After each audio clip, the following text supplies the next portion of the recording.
Livro 10. 1. Depois das considerações anteriores, é uma exposição sobre o prazer, que sem dúvida deve seguir-se. Efetivamente, o prazer é visto como o que há de mais visceralmente ligado à nossa natureza animal. É por isso que prazer e sofrimento são empregados na educação dos jovens, com o objetivo de os guiar.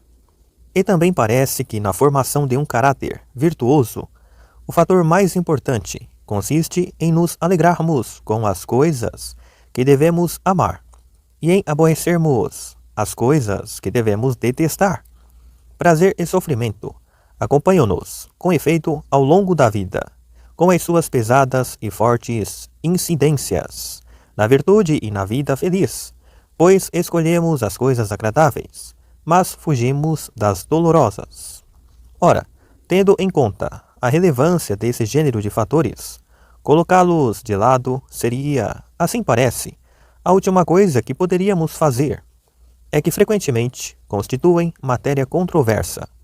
Uns afirmam de fato que o bem é o prazer, enquanto os outros, pelo contrário, fazem do prazer algo visceralmente mau. Destes últimos, se há quem fale desse modo, por, sem dúvida, estar persuadido de que assim é, há também quem pense, com o fito de proteger a nossa existência, ser preferível denunciar o prazer como um mal, mesmo não o sendo, pois argumentam eles, em virtude de a maior parte dos homens ter uma forte propensão para o prazer e ser escrava das suas atrações, incumbe-nos conduzi-las no sentido contrário, dado ser assim que poderá atingir o meio termo. É de recear, contudo, que as coisas não se passam desse modo. Com efeito, em matéria de sentimentos e de ações, os argumentos são menos fiáveis que os fatos. Quando, pois, existe conflito entre os argumentos e o que as nossas condutas têm de palpável, eles são rejeitados com desprezo e, ao sê-lo, arrastam consigo, no seu descrédito, a verdade. De fato, se uma pessoa que censura o prazer é surpreendida a procurá-lo, o seu pendor, por esse prazer, insinua a ideia da licitude da procura de não importa que prazer, é que a capacidade de distinguir não é apanágio do vulgo. Assim, pois, os argumentos verdadeiros, segundo parece, são os mais úteis, não só ao conhecimento, mas também à vida prática. Sintonizados com os fatos, gozam de credibilidade, pelo que encorajam quem os compreende a viver de acordo com as suas exigências. Mas já chega deste tipo de cogitações. Passemos ao que já foi dito acerca do prazer. 2. Eudoxo pensava, pois, que o prazer é o bem, porque via todos os seres, os racionais e os irracionais, serem pelo prazer atraídos. E visto ele pensar que em todos os seres há uma preferência pelo que é bom, e o que mais se aprecia é o bem por excelência, concluía que, sendo todos os seres atraídos pelo mesmo objeto, isso indica que esse objeto é para todos o que há de melhor, pois cada ser descobre o que é bom para si, tal como descobre os alimentos adequados. Portanto, o que é bom para todos e aquilo que todos aspiram é o bem. Ora, o crédito atribuído a esses argumentos de Eudoxo, mais do que ao valor a eles inerente, devia-se sobretudo ao caráter virtuoso do seu autor, que era reputado sobretudo pela sua excepcional temperança. Por conseguinte, a sua argumentação era vista não como a de um amante do prazer, mas por estar em sintonia com a verdade. Pensava ele ainda que a sua tese era o corolário, não menos evidente, de um argumento contrário, sendo o sofrimento em si mesmo, para todos os seres, um objeto de repulsa. O seu contrário é em si mesmo, simetricamente para todos, um objeto de desejo. Além disso, para Eudoxo, é supremamente desejável o que não desejamos por causa de outra coisa, nem tendo em vista uma outra coisa. Ora, um tal gênero de bem todos o reconhecem, o prazer. De fato, a ninguém se pergunta que fim tem em vista ao entregar-se ao prazer, admitindo-se assim que é por si mesmo que o prazer é desejável.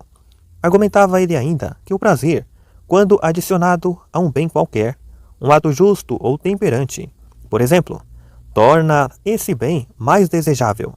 Ora, se o bem é aumentado, é-o pela adição dele mesmo. Este último argumento parece, pois, de algum modo, mostrar o prazer como um bem entre outros bens, mesmo não lhe sendo superior. De fato, um bem qualquer, uma vez adicionado a um outro, fica mais desejável do que antes, quando só. É assim que Platão, mediante um tal argumento, refuta a tese, ao afirmar que o bem não é o prazer. Argumenta ele com efeito que a vida aprazível é mais desejável com a sabedoria prática do que sem ela. Ora, se a combinação é preferível, então o prazer não é o bem, pois nada há que, adicionado ao bem, o torne mais desejável. Nem, obviamente, uma qualquer outra coisa poderia ser o bem, se graças à adição de um qualquer dos bens em si, se tornasse mais desejável.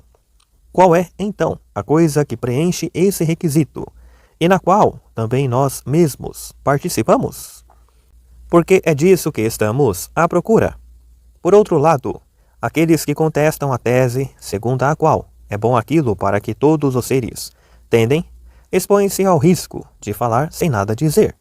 Pela nossa parte, sustentamos a opinião comum a todos, e quem contestar esta crença dificilmente terá algo de mais convincente para dizer. Se fossem só os seres privados de inteligência os únicos a aspirar a essas coisas, ainda poderia haver alguma consistência na objeção, mas tendo em conta que os seres sensatos fazem o mesmo, como pode uma tal objeção subsistir? De resto, talvez mesmo nos seres inferiores exista algo natural e bom, que é superior a eles mesmos, e tende ao bem que lhes é próprio. Mas tampouco parece ser correta a argumentação desenvolvida a partir do contrário. Dizem eles, com efeito, que se o sofrimento é um mal, não se infere daí que o prazer seja um bem, pois também o mal pode opor-se a um mal, e ambos podem opor-se ao que não é nem bem nem mal. Sem ser falsa, uma tal argumentação é falha de veracidade, no caso das coisas de que falamos. De fato, se ambos, prazer e sofrimento, são males, também ambos deveriam ser objeto de repulsa. E se ambos não são nem bem nem mal, nenhum deles deveria ser objeto de repulsa, ou então, deveriam ambos sê-lo igualmente. Ora, é manifesto isto: fugimos do sofrimento como de um mal, e escolhemos o prazer como um bem. Por conseguinte, é também esse o registro em que mutuamente se opõem. 3. Contudo, de nenhum modo se pode, lá por se admitir que o prazer não faz parte das qualidades, inferir daí que ele não faz parte dos bens, pois tampouco os atos virtuosos são qualidades, nem o é a felicidade. Afirmam ainda que o bem é definido, enquanto o prazer, por admitir o mais e o menos, é indefinido. Pois bem, se o julgamento assim emitido se fundamenta na intensidade com que se faz a experiência do prazer, então, quando se trata da justiça e das outras virtudes, campo em que claramente se pode dizer de certas pessoas que têm qualidades maiores ou menores e que agem segundo as suas virtudes, será necessário dizer a mesma coisa, pois há homens justos, como os há corajosos, que o são mais ou menos que outros, e há atos de justiça ou de temperança maiores ou menores. Mas, se o julgamento deles se apoia na diversidade dos prazeres, então é de temer que falhem na explicitação da causa, se é que, de fato, alguns prazeres são não mistos, enquanto outros são mistos. E haverá algum impedimento para que aconteça com o prazer o mesmo que acontece com a saúde, ela que, sendo definida, admite contudo o mais e o menos? De fato, De indivíduo para indivíduo, o equilíbrio que mantém a saúde varia, e até no mesmo indivíduo nem sempre é idêntico, mas mesmo quando afrouxado, permanece até certo ponto um equilíbrio, e apresenta diferenças da ordem do mais e do menos. Por conseguinte, no caso do prazer, pode também registrar-se o mesmo, ao sustentarem que o bem é completo, enquanto as formas de movimento e de devir são incompletas. Estão a tentar demonstrar que o prazer é movimento e devir. Parece, contudo, ser mau o argumento que formulam, e não ser o prazer o movimento. Efetivamente assim parece. Todo o movimento tem como propriedades características rapidez e lentidão. Se não por ele mesmo, pelo menos, é o caso do movimento do universo, relativamente a um outro. Ora, o prazer não pertence a nenhum desses movimentos. É com efeito possível entrarmos rapidamente no estado de prazer, tal como no estado de ira, mas já não é possível ao prazer ser rápido, mesmo relativamente, enquanto a marcha e o crescimento isto é possível, assim como a todos os movimentos semelhantes. Por conseguinte, a mudança de estado, mediante a qual se chega ao prazer, pode ser rápida ou lenta, mas já não pode ser rápido o ato que corresponde ao prazer, isto é, o ato de saborear o prazer. E como poderia o prazer ser um devir? Não parece, com efeito, que o fortuito possa provir do fortuito, mas sim que o que provém de alguma coisa, a ela torne a dissolver-se. E o que o prazer gera, o sofrimento corrompe. Dizem ainda que o sofrimento é privação, esvaziamento do que existe no estado natural, enquanto o prazer consistirá no enchimento desse vazio. Mas essas coisas são afeições corporais. Portanto, se o prazer consiste no enchimento de um vazio restaurador do estado natural, então é o sujeito em quem esse processo ocorre que sentirá também prazer. Será, portanto, o corpo que tem prazer. Não parece, contudo, que as coisas sejam assim. Não é, por conseguinte, o enchimento em causa que é prazer, mas, uma vez ele concretizado, é a pessoa que pode ter prazer, como pode ter dor ao cortar-se. Ora, a opinião em causa parece ter origem nos sofrimentos e prazeres relacionados com a nutrição. Quando carecemos de alimentos, o sofrimento que daí nos advém dá lugar ao prazer que sentimos quando nos saciamos. Mas isto não acontece com todos os prazeres. Prazeres há, efetivamente, citem-se os decorrentes do estudo, e entre os sensoriais, os do odor, e também muitos sons e imagens, bem como lembranças e esperanças, que não pressupõem sofrimento. De que, pois, seria esses prazeres processos de geração, se o vazio gerado pela carência, que, a ter se instalado, teria induzido ao seu enchimento, não se fez sentir, em forma alguma? Quanto àqueles que acenam com os prazeres repreensíveis, poder-se-lhes-ia retorquir, dizendo que tais prazeres não são aprazíveis. De fato, não é por eles serem aprazíveis as pessoas mal formadas que devemos considerá-los aprazíveis na realidade, a não ser para essas pessoas. É assim como com os doentes. Lá por lhes parecer que determinadas coisas são saudáveis, ou doces, ou amargas, não significa que devamos julgá-las assim, nem supor que sejam realmente brancas as coisas que os olhos doentes parecem sê-lo. Ou então, a réplica poderia consistir em dizer que os prazeres são, sem dúvida, desejáveis, mas não quando provenientes de fontes repreensíveis, tal como a riqueza é desejável, mas não à custa de uma traição, ou a saúde, mas não quando o preço a pagar implica comer, não importa o que. Ou antes, que os prazeres são especificamente diferentes entre si. Os provenientes de ações belas são com efeito distintos dos que provêm de ações indecorosas. E não é possível saborear o prazer do justo sem ser justo, nem saborear o prazer do músico se não se é músico. E do mesmo modo, nos outros casos. Por outro lado, também o amigo, ao distinguir-se do adulador, parece pôr de manifesto que o prazer não é um bem, a não ser que se admitam diferentes formas de prazer. De fato, o amigo parece procurar o bem daqueles com quem se relaciona, enquanto o adulador parece procurar prazer. Se para este vão as nossas censuras, para aquele que no seu relacionamento visa objetivos diferentes, vão os nossos louvores. E ninguém escolheria viver uma vida inteira, no decurso da qual, mantendo uma mentalidade de criança, tirasse do que agrada às crianças toda a alegria possível, nem escolheria alegrar-se à custa de uma qualquer ação vil, mesmo que daí não lhe advinhessem sequelas dolorosas. Há ainda muitas coisas pelas quais não podemos empenhar, embora nenhum prazer nos proporcionem. Por exemplo, ver, recordar, saber, possuir as virtudes.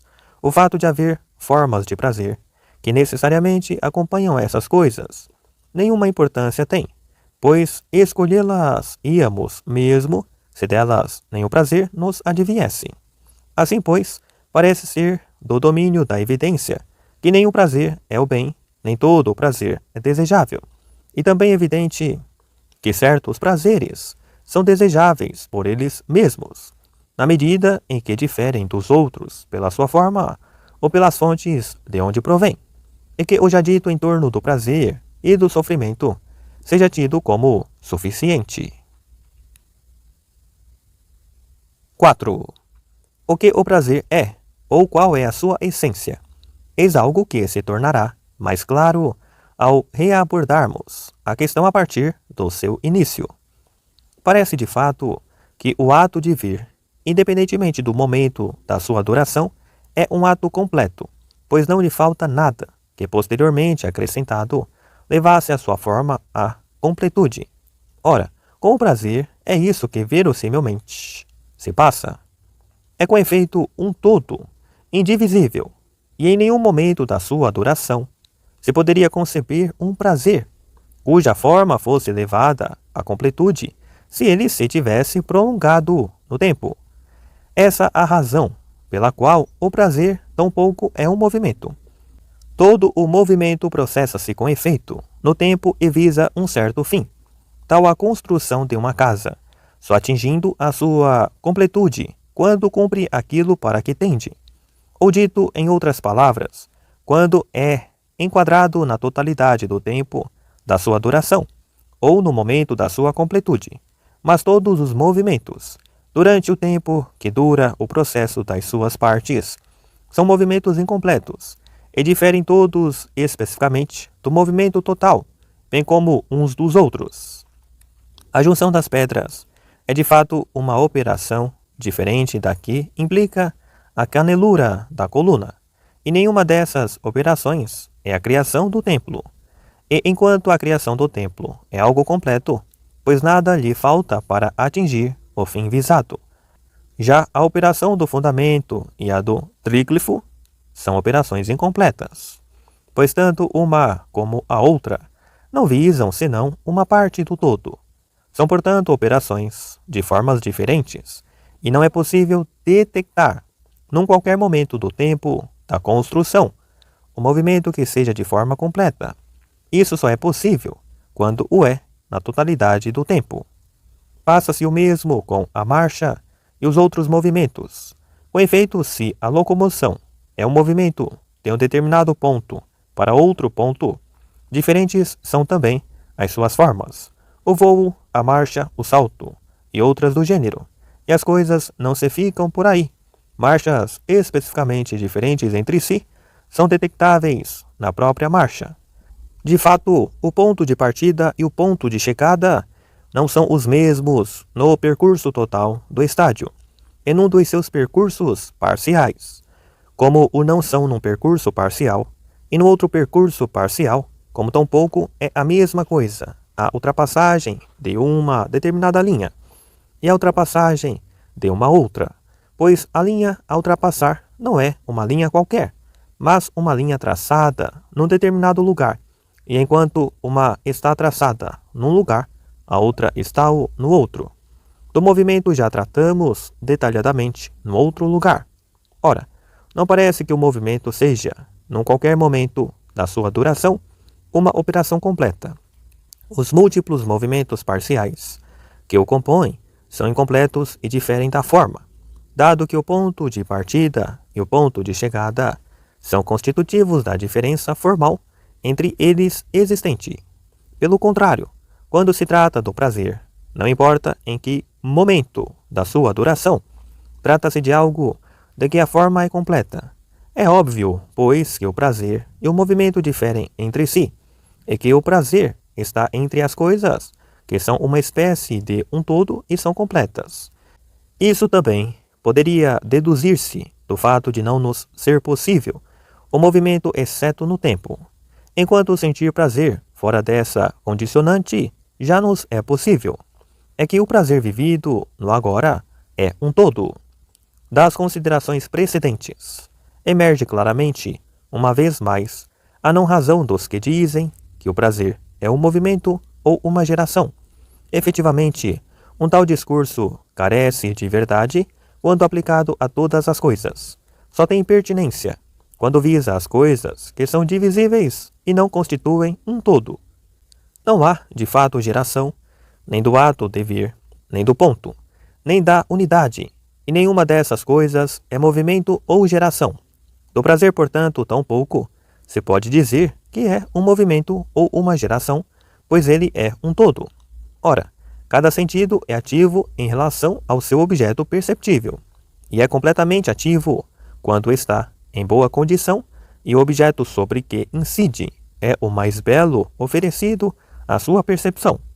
Com efeito, tal parece, sobretudo, ser o caráter da atividade completa, sendo irrelevante que a passagem ao ato seja atribuída ao sentido ou à pessoa possuidora do sentido. Por conseguinte, em cada caso, a atividade mais conseguida é a do sujeito melhor orientado em relação ao melhor dos objetos da sua esfera perspectiva. Mas essa atividade será também a mais completa e a mais agradável. Para cada um dos sentidos, há efetivamente um prazer que lhe corresponde. E isso é válido igualmente para o pensamento e para a reflexão. E a atividade mais agradável é a mais completa, isto é, a do sujeito bem orientado em relação ao mais excelente dos objetos da sua esfera perceptiva. E o prazer leva a atividade à sua completude. Mas o modo como o prazer faz isso difere do modo como o fazem o objeto percepcionado e a faculdade percepcionante. Quando são ambos excelentes, tal como a saúde e o médico, tampouco são da mesma maneira causas de um estado saudável. Afirmar que cada sentido gera um prazer que lhe corresponde é afirmar o óbvio, pois não dizemos que há imagens e sons aprazíveis. Como óbvio é também afirmar que o prazer se manifesta sobretudo quando o sentido se encontra no seu melhor estado e o objeto em relação ao qual exerce a sua atividade é igualmente o melhor. Se o objeto percepcionado e a faculdade percepcionante forem tais como os descrevemos, haverá sempre prazer, desde que coexistam ativos o agente e o paciente. O prazer leva a atividade à sua completude, não como o faria o estado habitual imanente ao sujeito, mas como uma espécie de fim consequente, semelhante ao que acontece com os homens quando, na força da idade, lhes sobrevém a beleza primaveril. Por conseguinte, durante o tempo em que o objeto inteligível ou sensível seja aquilo que deve ser, e o mesmo ocorra com o sujeito que discerne ou reflete, o prazer estará presente na atividade efetivamente, na medida em que paciente e agente forem aquilo que são e mantiverem o mesmo tipo de relação recíproca. Resultado idêntico se produzirá naturalmente. Como é então possível que ninguém experimente o prazer de uma maneira contínua? Será porque nos fatigamos? Com efeito, tudo o que é humano é incapaz de manter uma atividade contínua. Por conseguinte, Não é possível saborear um prazer continuamente, visto ser ele uma consequência da atividade. Coisas há que nos deliciam quando são novas, mas que com o tempo já não nos agradam tanto. O motivo é o mesmo. No início, com efeito, o pensamento sente-se solicitado a mostrar-se intensamente ativo em relação a esses objetos, tal como quando se trata da visão. Fazem aqueles que cravam o olhar em determinada coisa, mas em seguida a atividade deixa de ser o que era e dá lugar ao afrouxamento, motivo pelo qual o prazer, ele também esmorece. Poder-se-ia pensar que todos aspiram ao prazer, porque todos desejam viver. Ora, a vida é uma certa atividade, e cada ser exerce a sua atividade em relação aos objetos da sua predileção e com as faculdades que mais aprecia. O músico, por exemplo, com o ouvido atento às melodias, o estudioso com o pensamento posto nos objetos da sua concentração, e assim de seguida em cada caso. Ora, o prazer leva a cada atividade, e, portanto, também a vida a qual todos os seres aspiram, a sua completude. É, pois, perfeitamente racional que todos eles tendam também ao prazer. É que para cada um, o prazer é consumação da vida, e a vida é preciosa. Quanto a saber se apreciamos a vida por causa do prazer, ou o prazer por causa da vida, deixemos por agora uma tal questão, porque vida e prazer formam, de modo manifesto, uma estreita e indissolúvel associação, pois sem atividade, o prazer não se manifesta, e é o prazer que leva a atividade à sua completude. 5. Daí que os prazeres também pareçam diferir na forma. Cremos com efeito que realidades de forma diferente são levadas à completude por coisas diferentes. Isso é de fato manifesto, tanto no caso das realidades naturais, como no dos artefatos. Passa-se isso, por exemplo, com animais e árvores, bem como com um desenho, uma estátua, uma casa, um móvel. Similarmente, cremos que as atividades que são diferentes na forma são levadas também à completude, por causas diferentes na forma.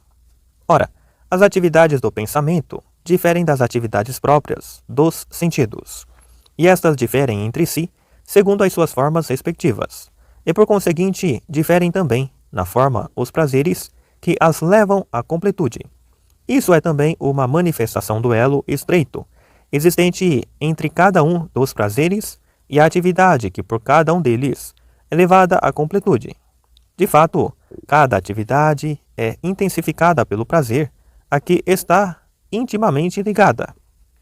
Assim, a nossa faculdade de julgar é, nos domínios em que a exercemos, mais rigorosa quando exercida com prazer. Evoquemos como exemplo a geometria. Tornam-se geômetras aqueles que sentem alegria ao praticá-la, apreendendo com mais profundidade os diversos problemas que lhes são atinentes. E passa-se o mesmo com os apaixonados pela música, pela arquitetura e pelas outras artes, que progridem no cumprimento do seu trabalho em virtude da alegria que este lhes proporciona. Cada prazer incrementa a atividade. Ora, o que promove o incremento de uma coisa está intimamente ligada a essa coisa. E as coisas que são diferentes na forma supõem também diferentes na forma os elementos atuantes que lhes estão intimamente ligados. Mas isso poderá ser visto ainda com mais clareza se tivermos em conta o fato de que as atividades de que falamos são entravadas pelos prazeres, resultantes de atividades alheias. É assim que os amantes da flauta são incapazes de se concentrar num diálogo, se lhes chega aos ouvidos os acordes de um flautista, porque sentem mais alegria com essa arte que com a atividade daquele momento.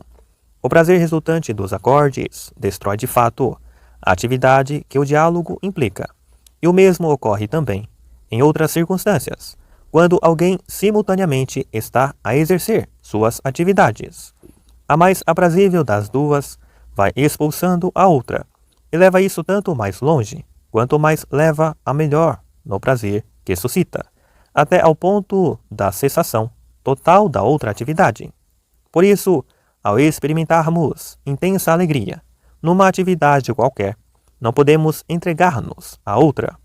É quando uma delas não nos seduz muito que cumprimos a outra.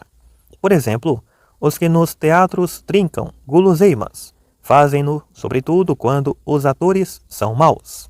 E visto que o prazer aguça as atividades a que está intimamente ligado, tornando-as mais duráveis e melhores, enquanto os prazeres estranhos as prejudicam.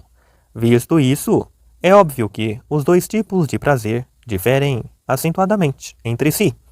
De fato, os prazeres estranhos a uma atividade produzem nela um resultado semelhante ao que nela produzem os sofrimentos que lhes são próprios.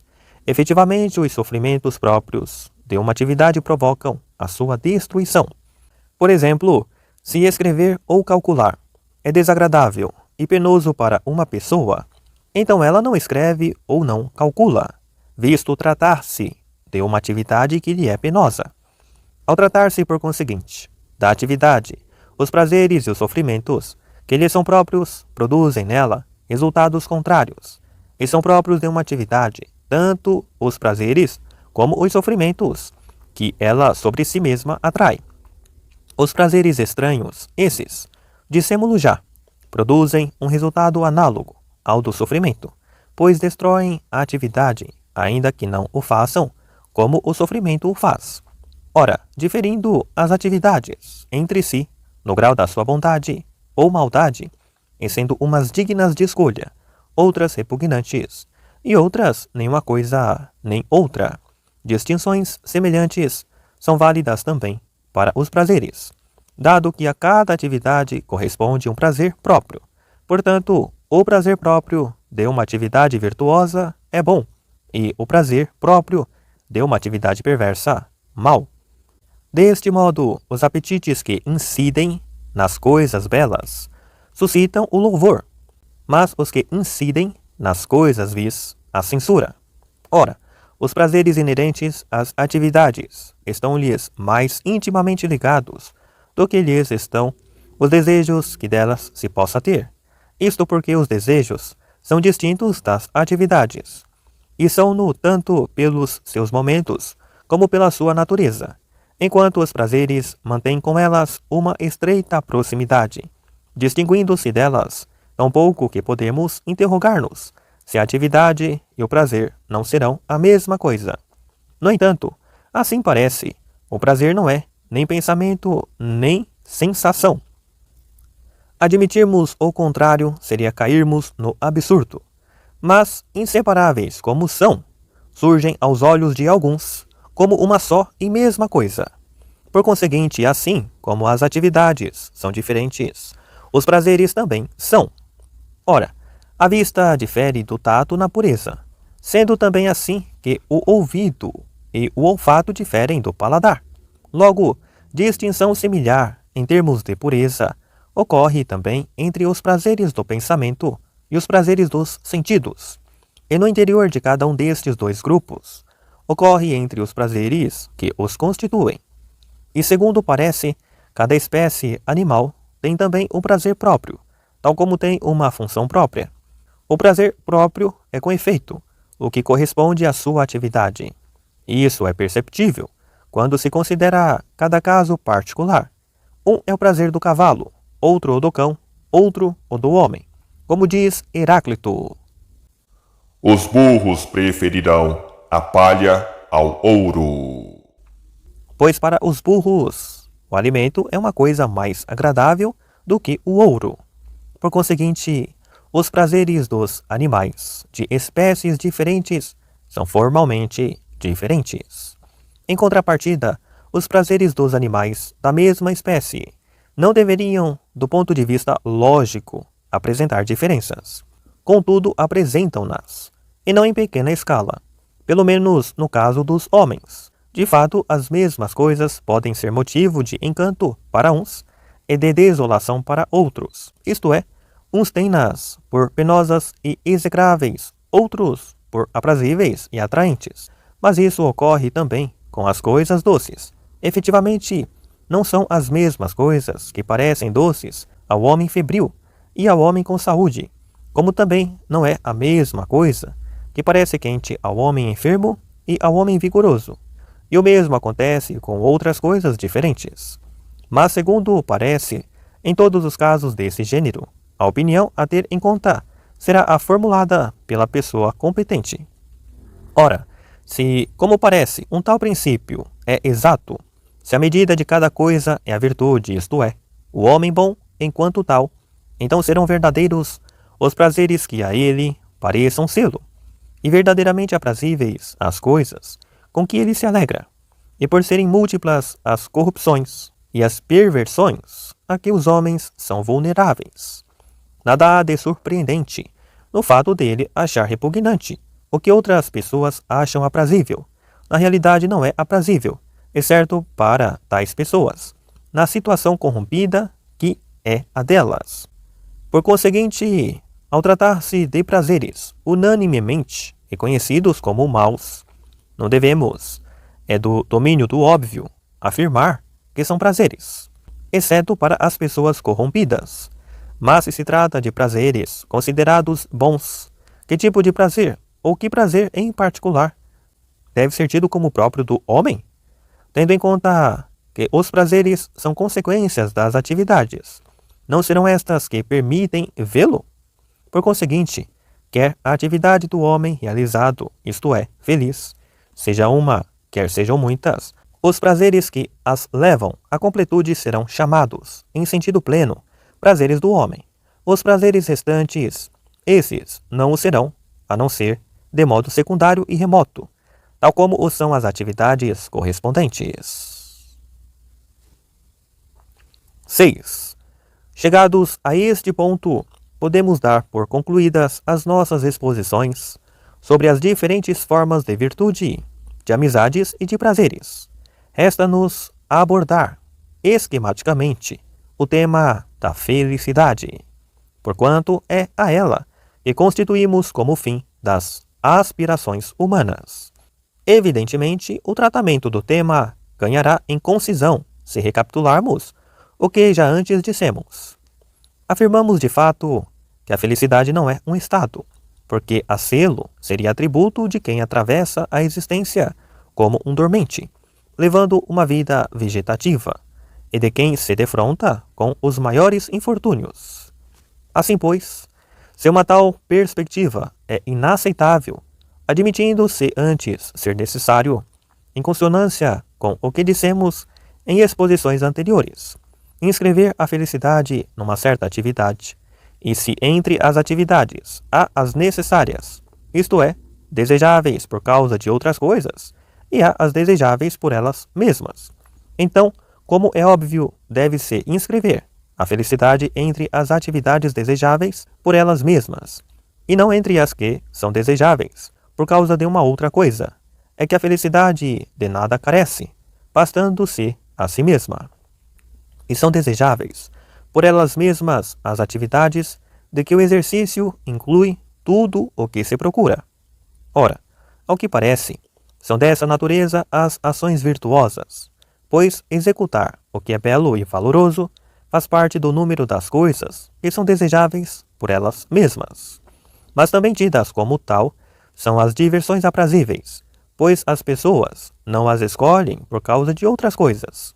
No fim de contas, na medida em que levam as pessoas a negligenciar saúde e bens, são mais nocivas que úteis. É contudo a diversões desse gênero que recorre a maior parte daqueles a quem consideramos felizes. Essa a razão pela qual caem nas boas graças dos tiranos os que em queijandas diversões se revelam versáteis, pois ao mostrarem-se agradáveis, fazem-no no domínio das diversões desejadas pelos tiranos, e é de pessoas dessas que os tiranos necessitam. Pensa-se, portanto, em virtude de essas diversões serem expressivas do ócio dos poderosos, que elas são propiciadoras de felicidade. Mas tais pessoas, com a sua conduta, talvez não sejam para ser tomadas a sério. Efetivamente, nem a virtude, nem a inteligência, de onde emanam as atividades virtuosas, residem no exercício desse poder. E se tais pessoas, incapazes como são de saborear um prazer puro e digno de um homem livre, procuram refúgio nos prazeres corporais, não devemos, por isso, pensar que estes prazeres são mais desejáveis. Com efeito, também, as crianças pensam que as coisas mais excelentes são as que elas mais estimam. Por conseguinte, assim como para as crianças e para os adultos não são as mesmas as coisas dignas de estima, assim também, logicamente, não o são para os perversos e para os homens de bem. Consequentemente, tal como já o dissemos muitas vezes, estimáveis e aprazíveis são as coisas que assim o são para o homem de bem. Ora, dado que para cada pessoa a atividade mais desejável é a que está em consonância com o seu estado habitual próprio, para o homem de bem, uma tal atividade é a ditada pela virtude. Não é, pois, na diversão que reside a felicidade. Seria com efeito absurdo que a finalidade da vida humana fosse a diversão, e que tivéssemos de labutar e de penar uma vida inteira, para finalmente a ela nos entregarmos. De fato, tudo o que escolhemos, por assim dizer, escolhemo-lo tendo em vista uma outra coisa. Tudo, à exceção da felicidade, que essa é um fim em si.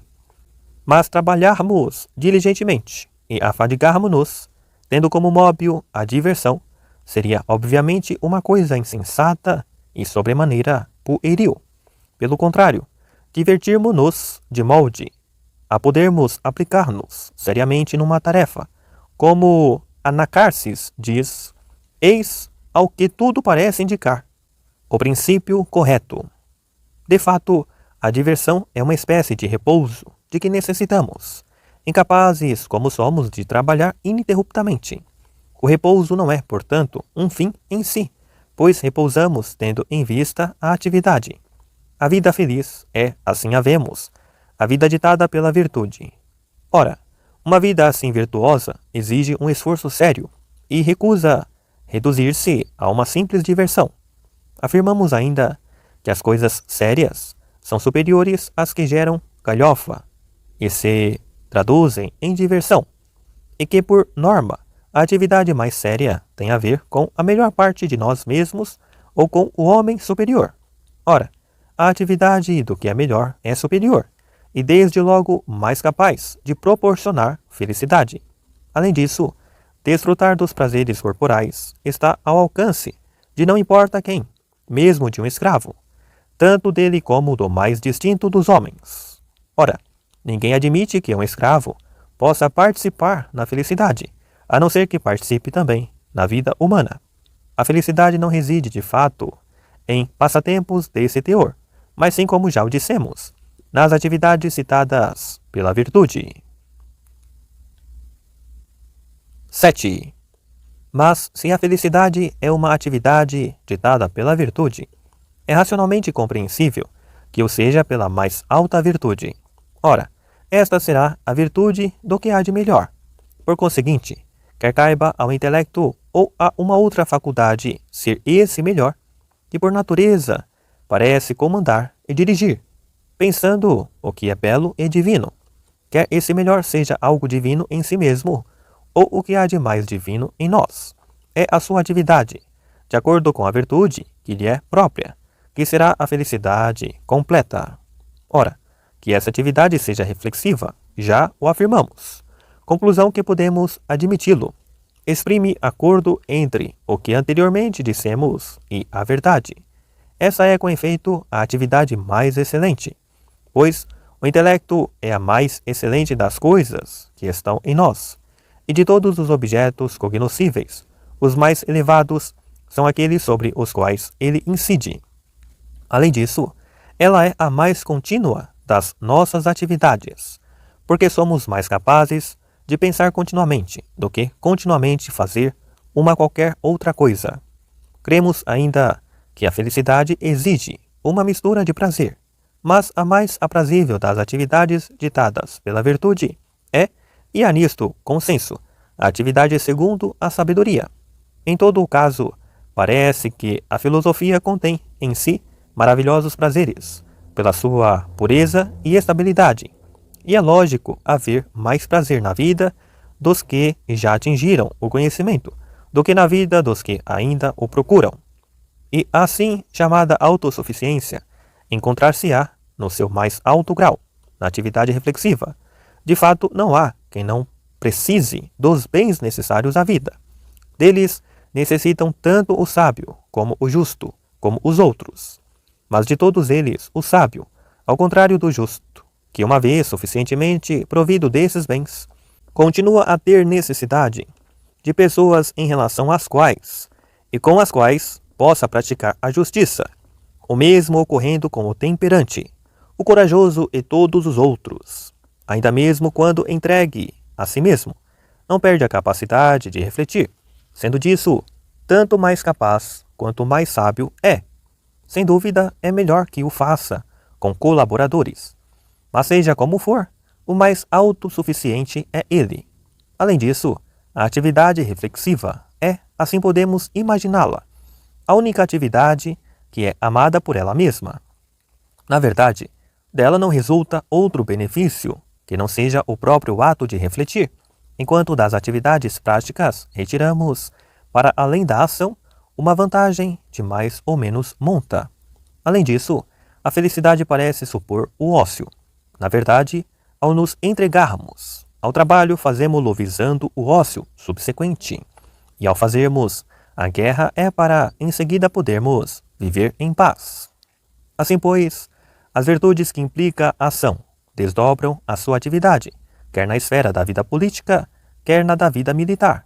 Ora, as ações próprias dessas esferas parecem inscrever-se no espaço que não é o do ócio. É esse de um modo muito particular o caso das ações guerreiras, pois ninguém opta pela guerra por amor da guerra, nem a prepara gratuitamente. Seria, na verdade, considerado um sanguinário, aquele que dos seus amigos fizesse inimigos, de molde a daí resultarem batalhas e matanças. Mas a atividade do homem político, ela também exclui o ócio, e fora da ação política, procura posições de poder e honras, ou pelo menos a felicidade, para o próprio político e seus concidadãos. Felicidade que é diferente da atividade política, e que obviamente é por nós procurada na assunção dessa diferença.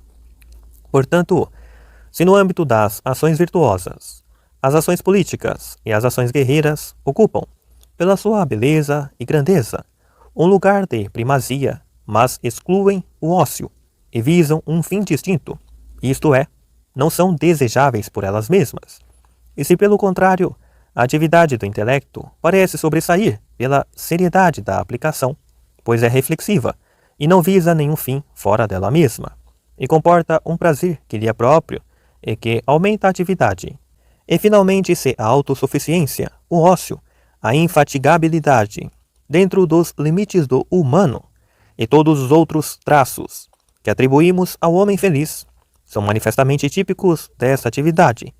Então, de tudo isso se deduz que a felicidade completa do homem será essa atividade, possa ela durar o tempo suficiente para fazer de uma vida completa. É que nada do que pertence à felicidade pode permanecer incompleto, mas uma vida dessas não excederá em muito o que pode prometer a força humana. Na verdade, não é na medida em que o homem é homem que alguém assim viverá, mas na medida em que um elemento divino o habita. Ora, tanto esse elemento divino se distingue da nossa natureza compósita, quanto a sua atividade se distingue também da atividade ditada pelo outro tipo de virtude. Assim, pois, seu intelecto é divino em comparação com o homem. É igualmente divina a vida intelectual quando comparada à vida humana. E é preciso não darmos ouvidos aos que nos exortam, sob pretexto de que somos homens, a não alimentarmos senão aspirações de homem, e sob pretexto de que somos mortais, senão aspirações de mortal. Pelo contrário, o homem deve, na medida do possível, imortalizar-se e fazer tudo para viver da vida do que de mais nobre nele há. Na verdade, ainda que pequena em volume, essa parte vital ultrapassa, e muito, em potência e valor, todo o resto. Pode mesmo admitir-se que essa parte é cada um de nós mesmos, dado ser ela efetivamente o que de principal e de melhor nós somos. Seria absurdo, portanto, que aconselhássemos viver não a nossa vida autêntica, mas a de um outro. As nossas considerações anteriores têm também aqui toda a sua pertinência. O que é próprio de cada coisa é, por afinidade natural, o que há de mais excelente e mais agradável para essa coisa. Por consequência, para o homem, é a vida em sintonia com o espírito, se é verdade que isso é, por excelência, o que constitui o homem. Uma tal vida é também, por conseguinte, a mais feliz. 8. É o ainda, mas secundariamente, a vida conforme ao outro tipo de virtude. É que as atividades por ela ditadas são humanas, efetivamente atos justos e atos corajosos, e os outros atos ditados pelas virtudes são por nós praticados ao observarmos fielmente, nas nossas relações mútuas, o que a cada um pertence. Quando se trata de contratos, de serviços, nas ações mais diversas, e também dos sentimentos. Ora, todos esses atos parecem ser atos humanos. Alguns parecem mesmo provir do corpo, sendo que a virtude do caráter, em muitos casos, parece manter uma estreita relação com os sentimentos. A sabedoria prática, ela também está intimamente ligada à virtude do caráter. E esta a sabedoria prática, dado que os princípios da sabedoria prática se definem em conformidade com as virtudes morais, e a retidão destas em conformidade com a sabedoria prática. E visto essas virtudes do caráter estarem também ligadas aos sentimentos, elas terão como sede a nossa natureza compósita. Ora, as virtudes desta nossa natureza compósita são virtudes humanas, e por conseguinte são-no também a vida por elas ditada e a felicidade a elas inerente. A virtude do intelecto, em contraste, existe separada. E sobre isto, que o já dito seja tido como suficiente, pois um tratamento mais detalhado e rigoroso desta questão excederia o nosso propósito. Além disso, a virtude do intelecto parece dar mostras de só em pequena escala ter necessidade dos serviços exteriores, ou pelo menos uma necessidade menor do que a necessidade sentida pela virtude do caráter. Na verdade, ambas carecem, de modo igual, admiti-lo, dos bens necessários à vida. Se diferença há, ela será pequena, mesmo se o político, homem público, se afadiga mais nas necessidades do corpo e em outras da mesma natureza. Pelo contrário, grande será a diferença quando se trata das suas atividades respectivas. Com efeito, de dinheiro necessitará o homem liberal para a prática das suas liberalidades, e o homem justo para poder honrar os seus compromissos, pois os desejos de justiça não são do domínio da evidência, e mesmo os injustos simulam o desejo de agir com justiça. O homem corajoso, esse necessitará de força, se é que está empenhado em praticar alguma das ações ditadas pela virtude, que é a sua. Quanto ao homem temperante, a necessidade por ele sentida é a da liberdade para agir a seu gosto, pois, a não ser assim, como é que ele ou qualquer um dos outros poderá manifestar a sua virtude? Além disso, é matéria de debate saber-se qual é o elemento determinante da virtude, se é a decisão, se é a prática das ações, debate que supõe a possibilidade de a virtude residir em ambos os elementos. É óbvio, por conseguinte, a perfeição implicar os dois, mas a prática das ações implicará o concurso de múltiplas coisas, multiplicidade tanto mais necessária, quanto maiores e mais belas são as ações. O homem dado à reflexão, pelo contrário, de nada disso carece, pelo menos para o exercício da sua atividade. Para ele, tudo isso não passa, por assim dizer, de entraves, pelo menos para a reflexão. Mas, na medida em que é homem e vive com muitos outros, empenha-se resolutamente na prática de ações ditadas pela virtude, pelo que terá necessidade do concurso de tais coisas, de modo a poder viver uma vida humana. Que a felicidade completa seja uma forma de atividade reflexiva, eis algo que poderemos ainda ver a partir das considerações seguintes. Admitimos tradicionalmente que os deuses são, em grau supremo, detentores de bem-aventurança e de felicidade. Mas que tipos de ações devemos atribuir-lhes? Ações justas? Revesti-los-emos então de ridículo, fazendo-os assinar contratos, reembolsar depósitos, etc. Ou antes, ações corajosas? Levá-los-emos então a enfrentar os perigos e a expor-se aos riscos, porque é belo? Ou ainda atos de liberdade? Mas a quem darão eles? Coisa absurda seria disporem eles de dinheiro ou do seu equivalente. E atos de temperança? Em que consistiriam tais atos? Louvá-los porque não têm apetites depravados? Não redundaria isso num louvor grosseiro? Se passássemos a pente fino tudo isso, as circunstâncias das ações surgiriam, aos nossos olhos, mesquinhas e indignas dos deuses. E contudo todos nós, tradicionalmente, admitimos que eles vivem e, por conseguinte, exercem uma qualquer atividade, pois repugna-nos supor que, como Endymion, passam a vida a dormir. Ora, ao vivente, uma vez privado da ação, e mais ainda da produção, que lhe resta fora da reflexão? Por conseguinte, a atividade do Deus, atividade que ultrapassa todas as outras em bem-aventurança, será reflexiva. Portanto, de todas as atividades humanas, a que mais afinidade tem com ela caracteriza-se por ser a que mais felicidade propicia. Um sinal disso reside ainda no fato de os outros animais não participarem na felicidade, inteiramente desprovidos, como são da atividade em causa. Com efeito, enquanto para os deuses a vida é integralmente bem-aventurada, para os homens ela é-o só na medida em que transportam consigo uma certa semelhança com a atividade divina. No caso dos outros animais, pelo contrário, nenhum resquício de felicidade os habita, visto não participarem de maneira alguma na reflexão.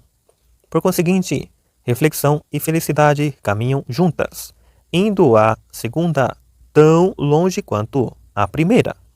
E quanto mais os seres se entregam à reflexão, mais felizes são.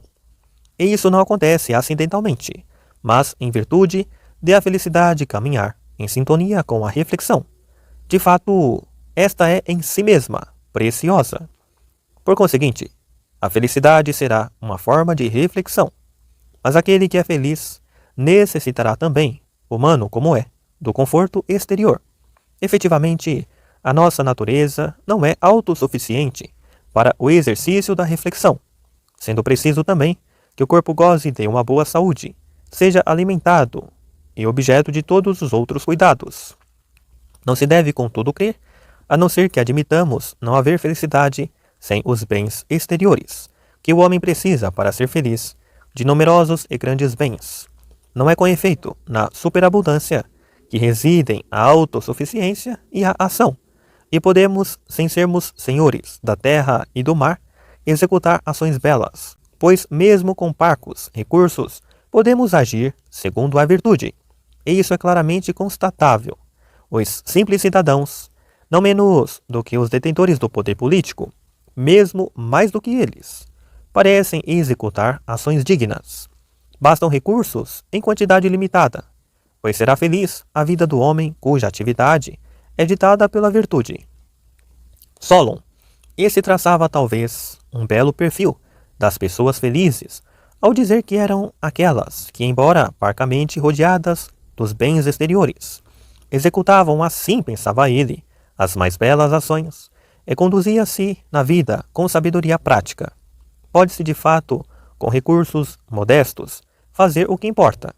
Anaxágoras, ele também, parece ter pensado que o homem feliz não é nem o rico, nem o poderoso. Diz ele que não seria motivo de espanto que um tal homem fosse visto pela massa dos homens como um excêntrico.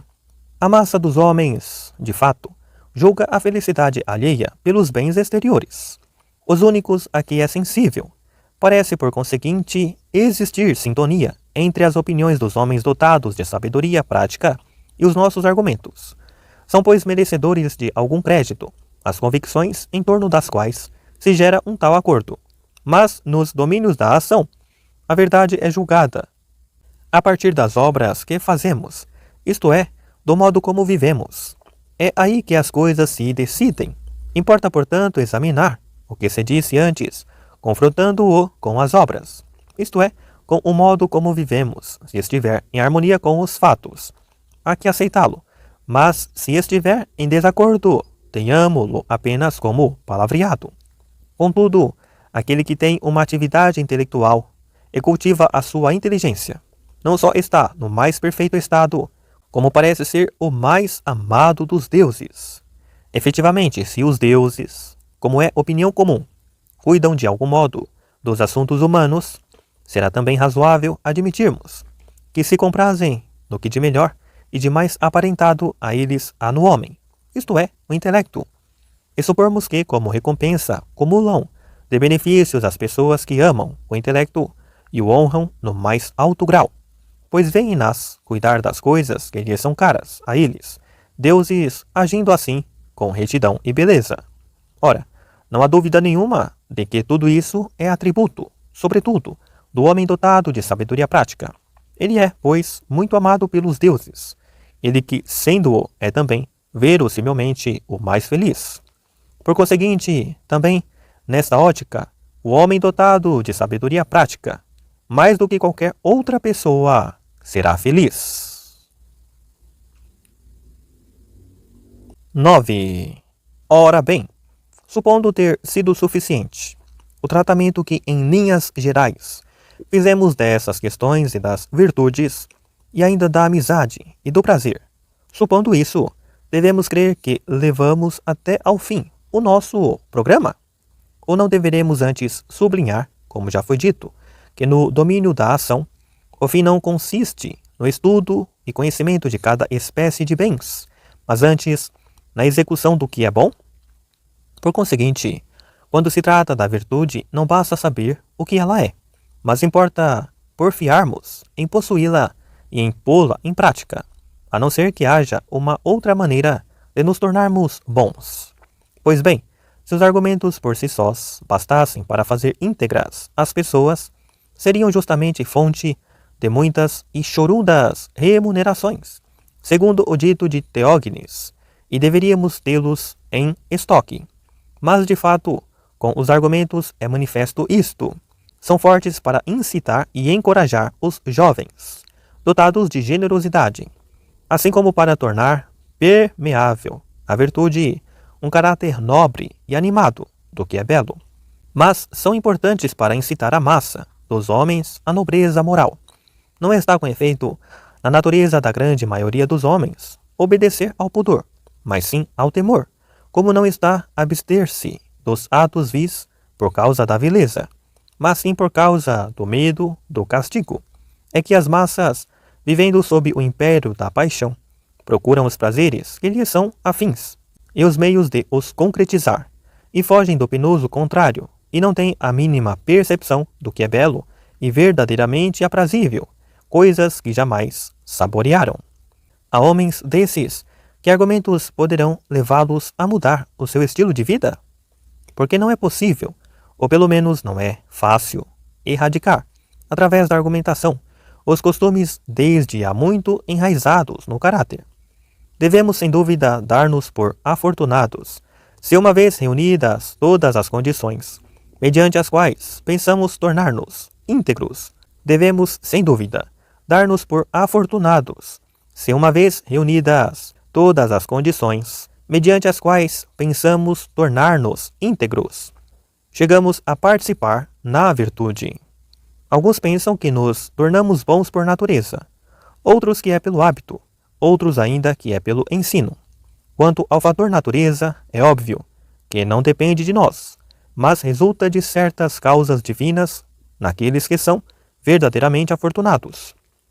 A argumentação e o ensino, por seu lado, correm o risco de nem em todas as pessoas atuarem com força persuasiva. Importa, isso sim, preparar previamente mediante os hábitos, a alma do ouvinte, como se de terra destinada a fazer frutificar a semente se tratasse, de molde a corretamente se orientar no que ama ou detesta, porque o homem que vive ao sabor da paixão não ouvirá uma argumentação que o leve a arrepiar caminho, nem sequer a compreenderá. Aliás, a um homem desses, como será possível persuadi-lo a mudar de vida? E em geral, segundo parece, a paixão não obedece à força da palavra, mas sim à força da violência. Importa, pois, que o caráter possua uma certa predisposição própria da virtude, amando o que é belo e repelindo o que é vergonhoso. É difícil, porém, que ocorra a partir da idade jovem uma conduta reta, orientada para a virtude, se não tivermos sido criados sob leis corretas. Porque viver com temperança e firmeza não agrada à massa dos homens, sobretudo aos que são jovens. Por isso, importa estabelecer, mediante leis, regras concernentes à maneira de os criar, bem como às suas ocupações, o que ao converter-se em hábito deixa de ser penoso. Mas a educação dos jovens, acompanhada de uma vida corretamente regrada, talvez seja insuficiente. Importa ainda, uma vez chegados à idade adulta, pôr em prática as regras aprendidas e fazer delas um hábito, pelo que nessa idade teremos igualmente necessidade de leis, necessidade que, de uma maneira geral, se estende à vida inteira. Na verdade, a massa dos homens obedece mais à necessidade do que à argumentação, e mais aos castigos do que aquilo que é belo. Esse é o motivo porque, na perspectiva de alguns, aos legisladores incumbe uma tarefa duplamente exigente, não só convidar os homens à virtude, exortando-os a não perder de vista o que é belo, na expectativa de serem ouvidos por aqueles que, graças aos bons hábitos, receberam uma boa formação, mas também impor castigos e punições aos desobedientes e de natureza medíocre, e desterrar, sem tibiezas, os incorrigíveis, na perspectiva deles, enquanto o homem de bem, isto é, o homem que vive movido pelo que é belo, obedecerá aos ditames da razão. O homem perverso, que não aspira senão ao prazer, será punido com o castigo, como o animal de carga sob o jugo da canga. Pelo que ainda, segundo a óptica dessas pessoas, as punições infligidas ao transgressor devem ser de uma natureza diametralmente contrária à dos prazeres por ele apreciados. Em suma, se como já dissemos, para ser bom, o homem deve receber uma boa educação, ser treinado nos bons hábitos, e viver então em consonância, ocupando-se do que é honesto, nada fazendo de perverso, seja de mau grado, seja de bom grado, e se isso ocorre apenas entre aqueles cuja vida é ditada por uma certa inteligência e por uma ordem correta dotada de força, então a autoridade paterna não possui nem essa força nem poder coercivo, como tampouco, de modo geral, os possui a autoridade de um simples homem, a não ser que se trate de um rei ou de um personagem afim. Mas a lei possui esse poder, sendo como é uma razão que emana de uma certa sabedoria prática e de uma certa inteligência. Além disso, enquanto os homens detestam aqueles que se opõem aos seus impulsos, mesmo quando os opositores agem corretamente, a lei, essa, ao prescrever o que é honesto, não suscita aversão. É contudo unicamente em Esparta e num pequeno número de outras cidades que o legislador dá mostras de estar atento tanto à educação das crianças como à regulamentação da vida dos cidadãos. Na maior parte das cidades, tais coisas são negligenciadas, e cada um vive como muito bem deseja, ditando a sua lei aos filhos e à mulher, à maneira dos ciclopes. Em suma, o melhor é que exista, de modo público e comum a todos, uma educação que seja correta. Mas caso a autoridade pública caia na negligência, ter-se-á como pertinente que cada um em particular se sinta incumbido de ajudar os seus próprios filhos e os seus amigos a levarem uma vida virtuosa. E isso é capaz, cada um, de fazer, ou pelo menos, escolheria fazê-lo. Do que dissemos poder-se-á, porém, deduzir que a sua aptidão para essa tarefa aumenta se ele adquirir a competência do legislador, porque a administração pública processa-se, obviamente, mediante leis, e só boas leis viabilizam uma boa administração. Que elas sejam escritas ou não, ou sejam, é irrelevante. Como irrelevante é que sirvam a educação de uma só pessoa ou a de muitas, tal como acontece no caso da música, ou da ginástica, ou de qualquer outra disciplina. O efeito, assim como nas cidades tem força as disposições legais e os costumes, nas famílias tem-na as injunções paternas e os costumes familiares. No caso das famílias, há mesmo uma intensificação dessa força, decorrente dos laços de sangue e dos benefícios que daí provém. Na verdade, os filhos são naturalmente predispostos ao afeto e à obediência aos pais. Além disso, uma educação personalizada supera uma educação em comum. É como na medicina, repouso e jejum são geralmente benefícios para doentes febris, mas talvez já não o seja quando está em causa um determinado doente em particular. Tampouco no pugilismo, o treinador impõe indistintamente a todos os alunos a mesma técnica de combate.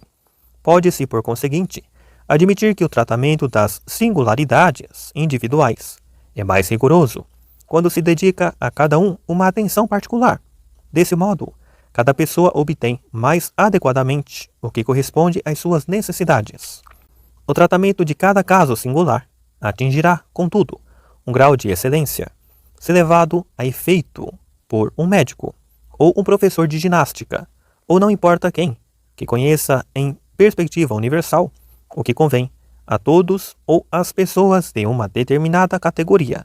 Das ciências se diz com efeito terem elas a ver, e tem de fato com o que é comum, mas nada impede, sem dúvida, que alguém, desprovido de conhecimento científico, trate com êxito uma determinada pessoa. Pode fazê-lo desde que tenha observado cuidadosamente, graças à experiência, os efeitos de um certo tratamento em cada caso singular. Tal como algumas pessoas parecem ser excelentes médicos delas mesmas, ainda que completamente incapazes de socorrer outrem. Podemos, todavia, admitir ser necessário a quem deseja tornar-se um técnico e investigador elevar-se nada menos do que ao universal e ter dele um conhecimento tão bom quanto possível, porque dissemo-lo já, é na esfera do universal que as ciências se situam. Ora, é plausível que aqueles que desejam, mediante diligentemente empenho, tornar os outros melhores, seja muitos ou poucos, deva ele também esforçar-se por adquirir a competência do legislador, se é que podemos tornar-nos bons mediante as leis. Não está com efeito ao alcance de qualquer um inculcar bons sentimentos num qualquer outro que lhe tenha sido confiado. Se isso está ao alcance de alguém, é sim daquele que é perito na matéria, tal como na medicina e em todas as outras disciplinas, que supõem atenção e sabedoria prática. Não deveremos, então, examinar, de seguida, de onde pode vir e como se pode alcançar a competência do legislador? Não poderemos admitir, tal como no caso das outras disciplinas, provir ela dos homens políticos, visto ser, segundo parece, parte integrante da ciência política? Ou não será que a política se configura como um caso diferente dos das outras ciências ou capacidades? Efetivamente, nos outros casos, evoquem-se como exemplos os médicos ou os pintores. É manifesto serem as mesmas pessoas que transmitem as suas capacidades e que as põem em prática. Mas quando se trata das questões políticas, são os sofistas que professam ensiná-las, ainda que nenhum deles tenha nelas parte ativa. Tem-na, porém, os políticos, que parecem fazer o que fazem mais com uma certa capacidade empírica do que com a inteligência. Na verdade, não os vemos nem escrever nem discorrer sobre estas questões, ainda que isso fosse, sem dúvida, muito mais belo do que nos tribunais, de evitar discursos forenses ou nas assembleias, arengar demagogicamente. Tampouco os vemos fazer dos seus próprios filhos, ou de certos dos seus amigos, homens políticos. Ora, seria lógico terem-no feito, tivessem eles a capacidade para tanto, pois legado algum melhor do que esse poderiam deixar às suas cidades. Nem nada de melhor poderiam desejar a eles mesmos, e por conseguinte também aos que lhes são mais queridos do que possuir uma tal capacidade política. Não é certamente pequena, assim parece, a contribuição da experiência. De fato, a não ser assim, nunca eles se teriam tornado homens políticos, ao familiarizarem-se com a esfera política. Por esse motivo, aqueles que desejam adquirir um saber da ciência política devem também, assim parece, ter em conta a necessidade da experiência. Quanto àqueles que, entre os sofistas, professam ensinar a política, manifestam estar bem longe de o fazer. Na verdade, dela nenhum conhecimento têm, nem da sua natureza, nem do seu objeto. Tivessem-no eles, e não a teriam identificado a retórica, nem a teriam colocado num nível inferior a esta. Tampouco teriam visto o ato de legislar como uma coisa fácil, reduzindo-o a uma mera compilação de leis reputadas. Pensam eles, de fato, que basta selecionar as melhores leis, como se uma tal seleção não implicasse o exercício do discernimento, e como se a faculdade de corretamente julgar não fosse a coisa mais importante, tal como acontece nas obras musicais. Na verdade, são as pessoas experimentadas as que em cada área julgam corretamente os produtos, compreendem os meios e os modos pelos quais os produtos atingem a sua completude e sabem discernir entre os seus vários elementos, os que se harmonizam entre si.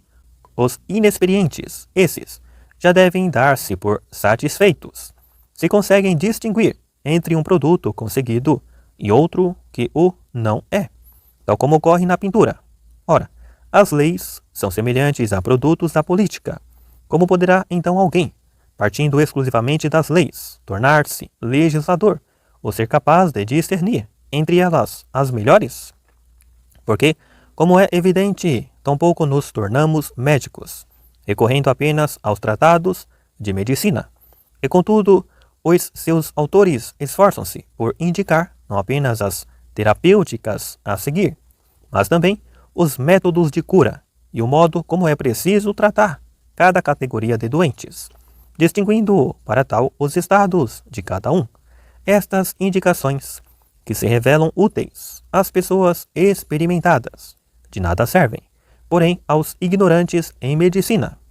Ora, simetricamente também, as coletâneas de leis e de constituições políticas são talvez muito úteis aos dotados de capacidade para as estudar e discernir o que nelas há de bom ou de mal, e quais são as que se harmonizam com uma determinada circunstância. Mas, quanto ao que, sem possuírem a disposição exigida, perlustram tais coletâneas, é-lhes impossível, a não ser fortuitamente, o exercício de um julgamento qualificado, embora lhes possa, eventualmente, advir um acréscimo na compreensão desta problemática.